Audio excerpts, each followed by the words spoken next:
জানিয়ে দেব এই মুহূর্তে হাতে পাওয়া সর্বশেষ গুরুত্বপূর্ণ আপডেট বাংলা সংবাদ। শুরুতেই জানাবো সাবেক রাষ্ট্রপতি অধ্যাপক ডাক্তার এ.কে.এম বদরুদ্দোজা চৌধুরী ইন্তেকাল করেছেন। ইন্না লিল্লাহি ওয়া ইন্না ইলাইহি রাজিউন। ফুসফুসে সংক্রমণ নিয়ে হাসপাতালে ভর্তি ছিলেন তিনি। শুক্রবার দিনগত রাত ৩টা ১৫ নিজের প্রতিষ্ঠিত উত্তরা মহিলা মেডিকেল কলেজ হাসপাতালে চিকিৎসাধীন অবস্থায় তিনি ইন্তেকাল করেন। মৃত্যুকালে তার বয়স হয়েছিল ৯৪ বছর। তিনি স্ত্রী, এক ছেলে এবং ২ মেয়ে রেখে গেছেন। এবারে জানাবো ওবায়দুল কাদেরের ভগ্নিপতিকে কুপিয়ে জখম। নোয়াখালীর কোম্পানীগঞ্জ উপজেলা পরিষদের সাবেক সদস্য মনিরুজ্জামান মনিরকে পিটিয়ে ও কুপিয়ে জখম করেছে দুর্বৃত্তরা। আহত অবস্থায় সড়কের পাশ থেকে স্থানীয়রা তাকে উদ্ধার করে কোম্পানীগঞ্জ উপজেলা স্বাস্থ্য কমপ্লেক্সে ভর্তি করেন। তিনি সাবেক সড়ক পরিবহন এবং সেতুমন্ত্রী ওবায়দুল কাদেরের ভগ্নিপতি।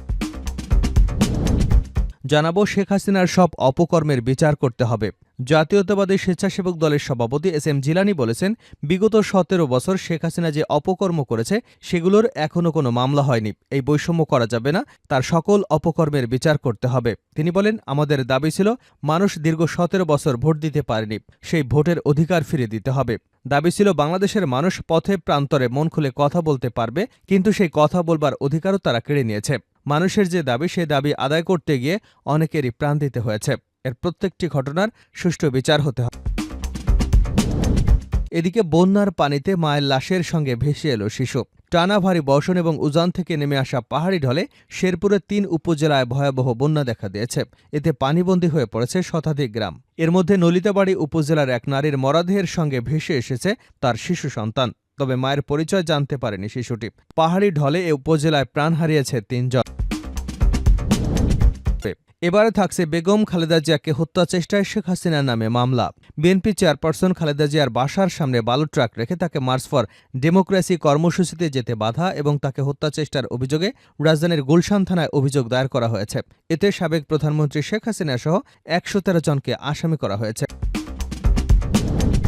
এবং সর্বশেষ জানাবো আন্তর্জাতিক সংবাদ। লেবাননের যোদ্ধাদের সঙ্গে সংঘর্ষ, পিছু হটল ইসরায়েলি সেনারা। লেবাননের প্রতিরোধ যোদ্ধা হিজবুল্লাহ সেনাদের সঙ্গে ইসরায়েলি বাহিনীর ব্যাপক সংঘর্ষ হয়েছে। এতে তারা পিছু হটতে বাধ্য হয়েছে। শনিবার আল জাজিরার এক প্রতিবেদনে এ তথ্য জানানো হয়েছে। এতক্ষণ শিরোনাম শুনছিলেন, এবার বিস্তারিত। প্রিয় দর্শক, আপনি যদি এই চ্যানেলে নতুন হয়ে থাকেন, ভিডিওটি দেখতে দেখতে চ্যানেলটি সাবস্ক্রাইব করে আমাদের সঙ্গে থাকুন।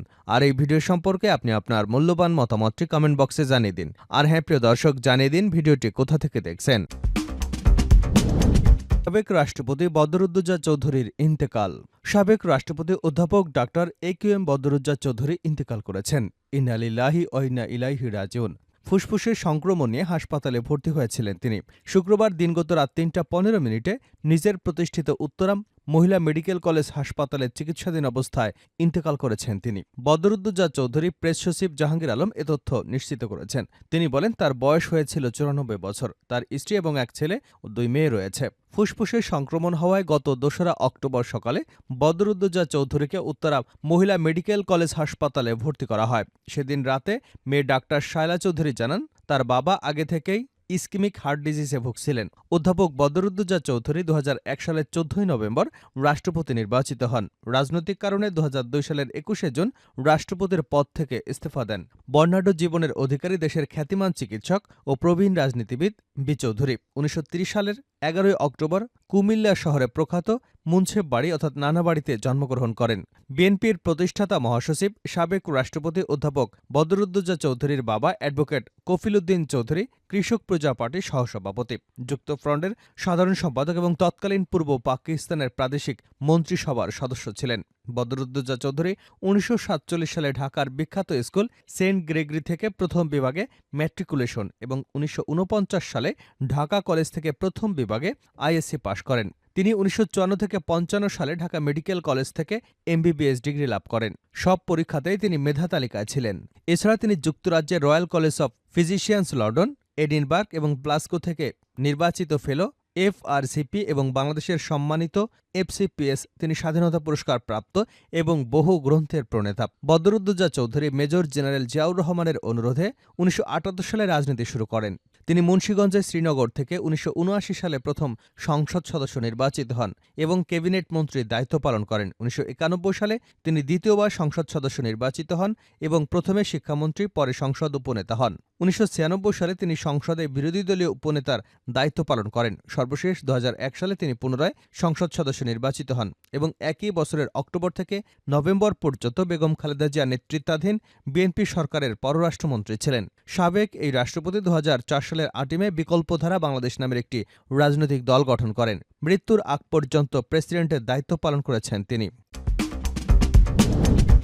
শেখ হাসিনার সব অপকর্মের বিচার করতে হবে জিলানি।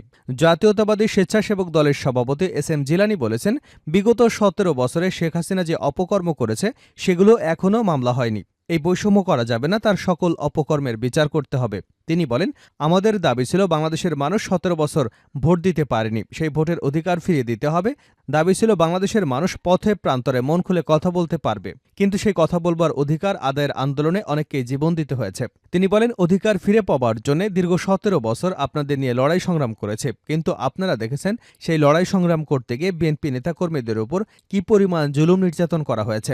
একের পর এক মামলা দেওয়া হয়েছে, দিনের পর দিন কারারুদ্ধ করে রাখা হয়েছে, বাড়িছাড়া করে রাখা হয়েছে। আমরা দেখেছি চৌধুরী আলম এবং ইলিয়াস আলী সহ প্রায় 600-এর উপরে বেশি নেতাকর্মীকে গুম করা হয়েছে। শেখ হাসিনার আয়নাঘরে গুম করে অমানসিক নির্যাতন করা হয়েছে। তিনি আরও বলেন, 1.5 মাস হয়ে গেছে, পতিত আওয়ামী লীগের কয়েকজন নেতাকর্মী মাত্র গ্রেপ্তার হয়েছেন।